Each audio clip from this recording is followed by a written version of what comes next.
Hello everyone, welcome back to this video series on clinical SAS ADaM programming. In this video, we will see an important definition in ADaM datasets, that is the difference between parameter invariance and parameter variance. So we know that in clinical trials, data is collected and that collected data is transformed into standard structure and we call those datasets as SDTM datasets. And for the purpose of analysis, we may want to add some columns or rows as per the analysis needs, and we create ADaM datasets to store the analysis related information. And then we know that as per the CDISC ADaM standard, there are three important data structures. The first one is subject level analysis dataset, which is ADSL, and the second set of datasets which are based on basic data structure. So there are certain analysis datasets which are based on a structure called BDS, which is basic data structure, and there could be some analysis dataset which is based on the structure prescribed in occurrence data structure. And in this video, we will see the definition of parameter invariance and parameter variance, which is part of the BDS datasets.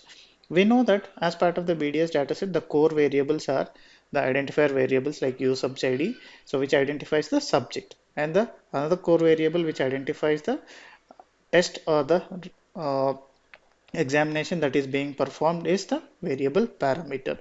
And we know that in a clinical trial, data could be collected in longitudinal fashion, which means data could be collected at different time points, and that time point related information will be captured in a variable called a visit. And then the result associated with the examination described in parameter variable will be stored in a variable called eval, which is analysis value. And we also know that in clinical trials we basically do it for kind of comparison between pre-treatment and post-treatment. So we create a concept called baseline, so which is used to store the value which we want to compare the post-treatment values with. So the comparator which we want to use for post-treatment comparison will be stored in a variable called base. And as per the requirement, we may create some additional columns, and these columns could be based on eval. So for the new columns that are created based on the results present in eval variable, so the columns could be called as parameter invariant or parameter variant.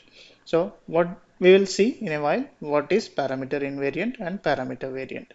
Let's say we are collecting vital signs and in which we are measuring the systolic blood pressure and diastolic blood pressure of the participants. So here I am interested in two things. So I am interested in the change from baseline of systolic blood pressure and diastolic blood pressure, and I am also interested in categorizing the results into different categories and presenting them in a column. So let's assume that systolic blood pressure, we want to create categories like less than 120 mmHg, 120 to 140, and then greater than 140. So we want to categorize the results of systolic blood pressure into 120, less than 120, 120 to 140, and greater than 140. Similarly, for diastolic blood pressure, let's say we want to categorize the results as less than 60, 60 to 80, and greater than 80.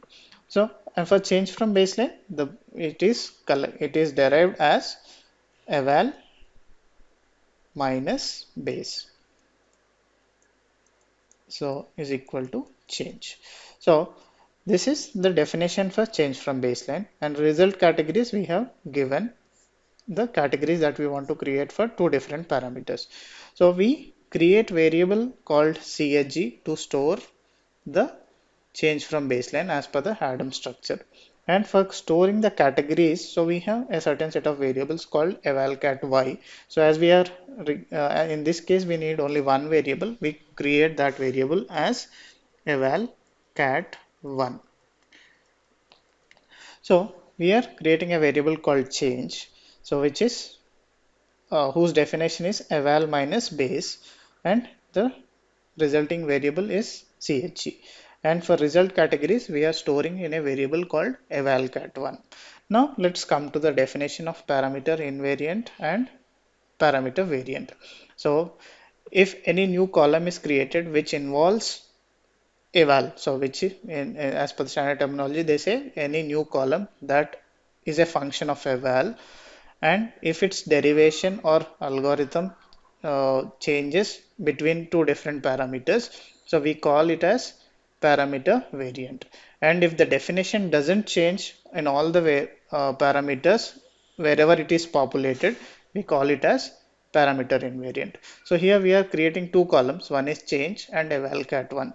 So if we come back to the algorithm for derivation of these two variables, if we see the change variable, the derivation is the same across all parameters. So it simply says use the value present in eval variable on that particular row irrespective of the parameter, and base on that particular row and subtract base from eval and populate as change. So which means the derivation is not changing, derivation logic is not changing between parameters where it is populated, where the change column is populated.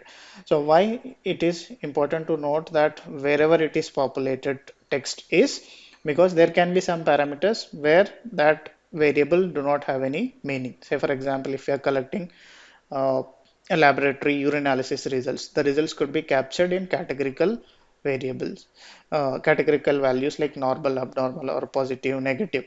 So their change does not have any meaning. So only on those parameters in which change is populated or particular column's value is populated, if that derivation doesn't change or the algorithm doesn't change, then that newly created column could be called a parameter invariant column or parameter invariant variable. And if the definition is changing on the rows where it is populated between different parameters, that parameter is called invariant. That variable is called parameter variant. So now we clearly have an example of parameter invariance. That's the most commonly used variable change. And then parameter variance. So a simple example is evalcat 1. So this is how you can easily remember what is the meaning of parameter invariance and parameter variance. Hope this is helpful. Thank you for watching and keep learning.